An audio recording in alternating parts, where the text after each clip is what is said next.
It's the Andy and Dave Daily on a Friday. Happy Friday, everybody. What are you doing with your shoulders over there? Doing shoulder rolls. It's good for you. I don't know why. I just because you just got to do something to draw attention to yourself quick. Say that again? I said you have to do something to draw attention to yourself quick. Yeah. Yeah, I do. Make sure you're looking at me. Look at me. Hello. This. Look at this. This focus. You already get the big picture. Do you really need more attention drawn to yourself? Kind of do. Yeah. Yeah. Do you notice anything different about me? You have a rosy glow. No. Take a better look. What? You're wearing a different T-shirt? Nope. Same T-shirt all week. Okay. And the reason that is because, being a man of leisure now, when I come down, I get up, I have a cup of coffee, I have my boudoir attire on, and as I work my way down the steps, I just hang one shirt over the chair outside the studio every week, and I just grab the same shirt. Oh, okay. It's still the same shirt. Indigo Montoya, yeah. That's right, Inigo Montoya from Princess Bride. You're right. That way everybody knows that I'm kind of fun and got kind of a heart because it's Princess Bride and everything. But take a good look. What do you notice that's different about me? Okay, did you trim your nose hair? Nope. Did that a couple weeks ago. Are you letting your stubble grow a little bit up here? I can't tell. Today. I'm going to get that taken care of. Come on, take a good look. Yeah, I am looking as close as I can. Really? You don't notice? No, I don't. How long am I knowing you? Come on. I really don't. Really? You got one eyebrow higher than the other? No, I don't know. Dude. I clipped my toenails. Doesn't that look nice? Oh, wow, yeah. Yeah. How did I not catch that? Neatly trimmed, all even. They look good all the way across. Got the big toe actually trimmed off a little bit. One thing I'm happy about my life is that I did not seem to get the gene that my grandfather on my mom's side had, because he had big, thick green toenails. Oh. I mean the ones that were like half an inch thick.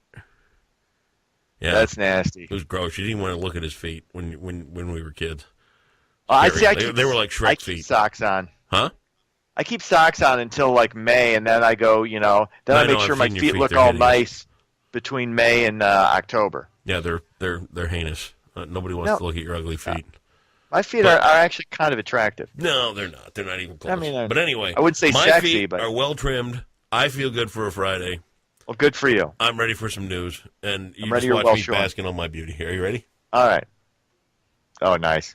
All right, let's do it. House Republicans have unveiled their new tax plan. The draft would simplify the tax code from 7 brackets down to 4. Corporate tax rates would be slashed from 35% to 20%.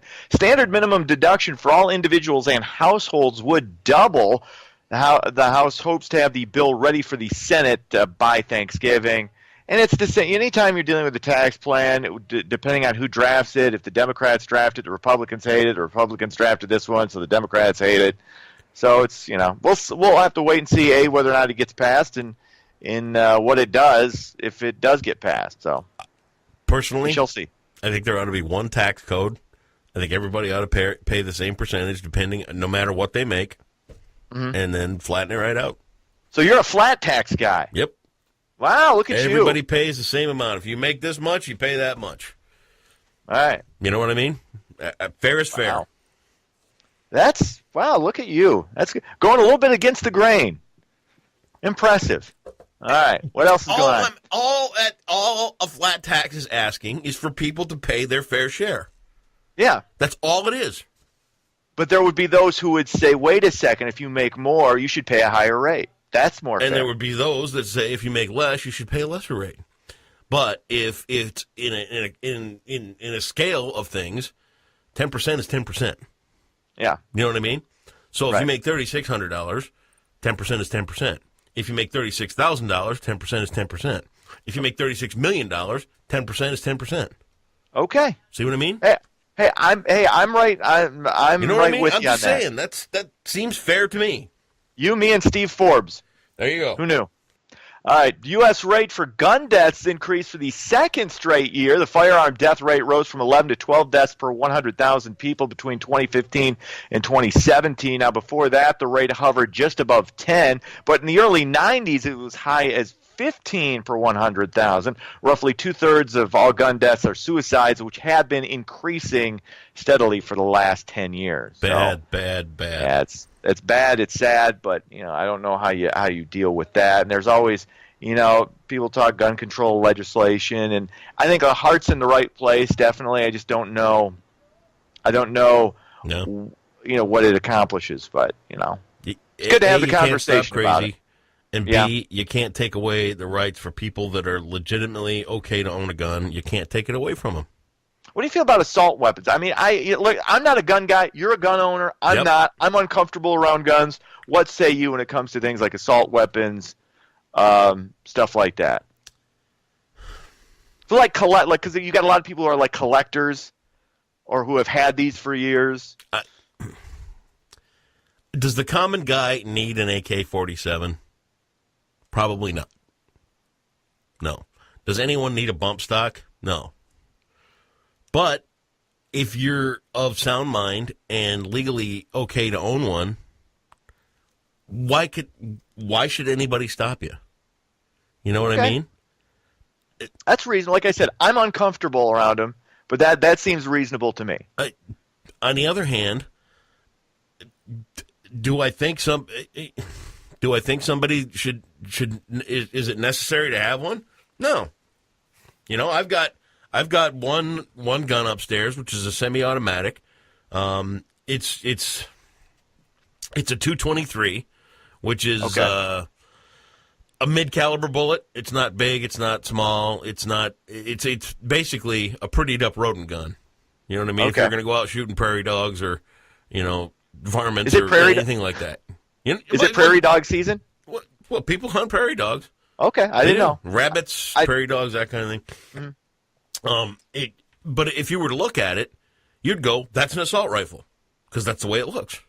Okay. You know what I mean?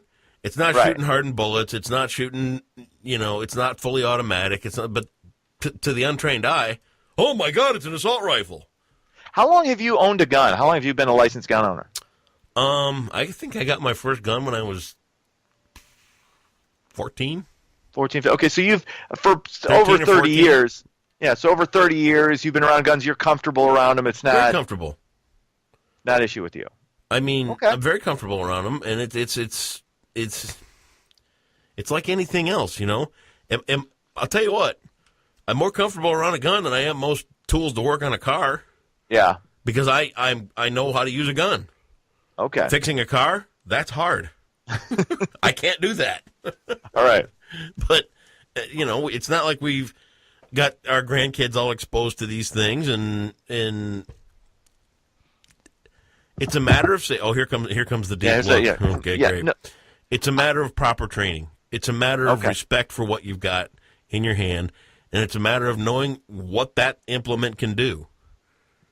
You know what I mean? That is it's a useful tool for self-defense. It's a useful tool to hunt.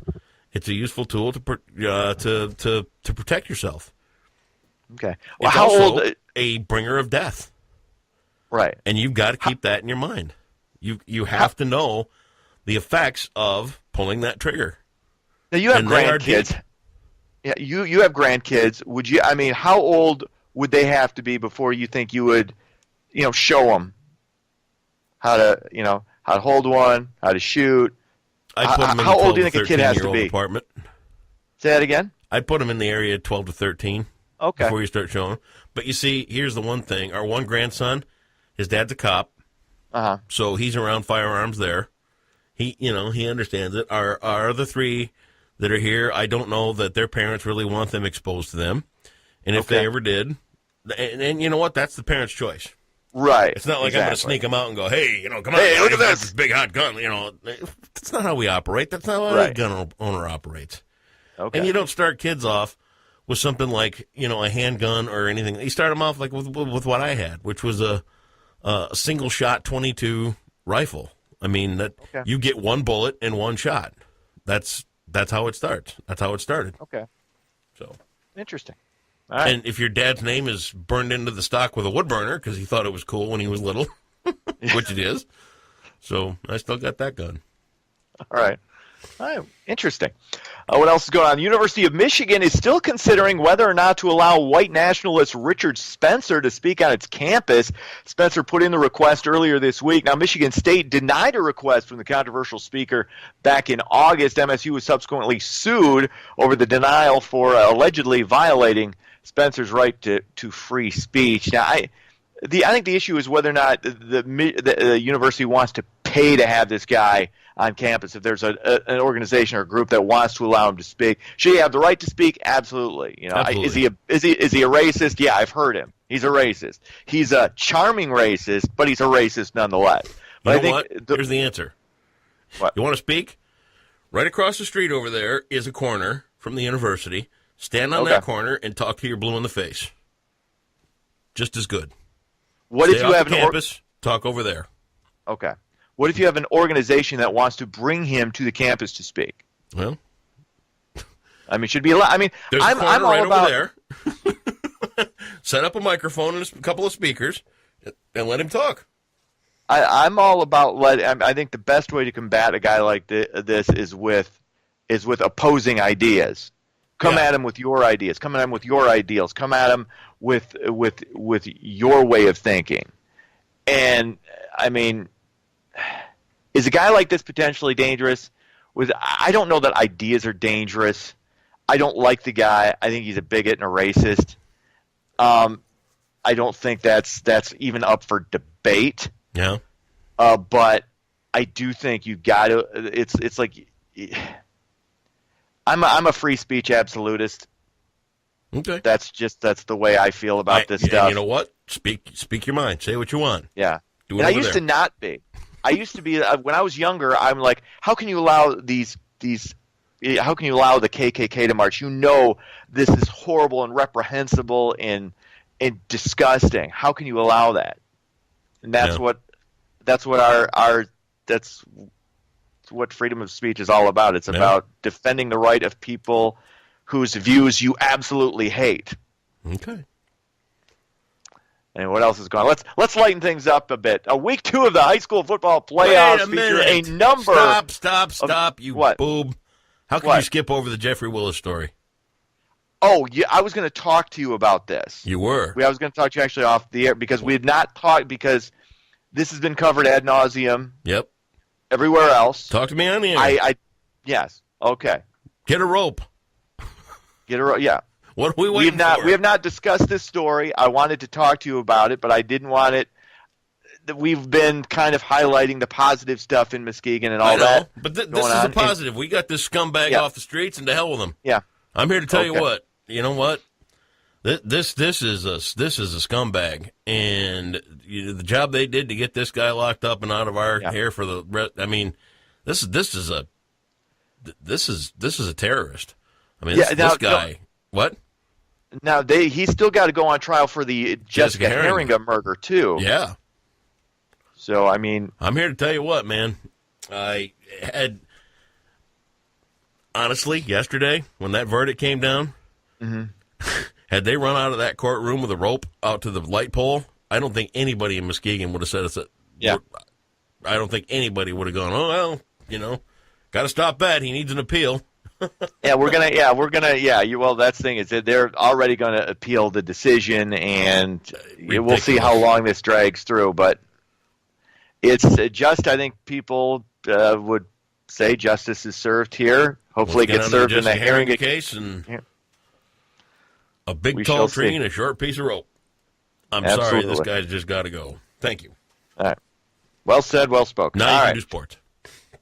Week 2 of the high school football playoffs features a number of Muskegon area teams in action. We talked about Mona Shores and Forest Hill Central yesterday. Division 3, the Muskegon Big Reds at 10-0. They take on 7-3 Zeeland West. They're going to destroy Zeeland. Oh yeah. They're going to destroy. That is a. There will be no dancing in Zeeland tonight. No, there will be no dancing for that matter, or any other night. No way. I think they do allow. That on special events. Right, dancing in bathtub gin. Yeah. You said that, I did.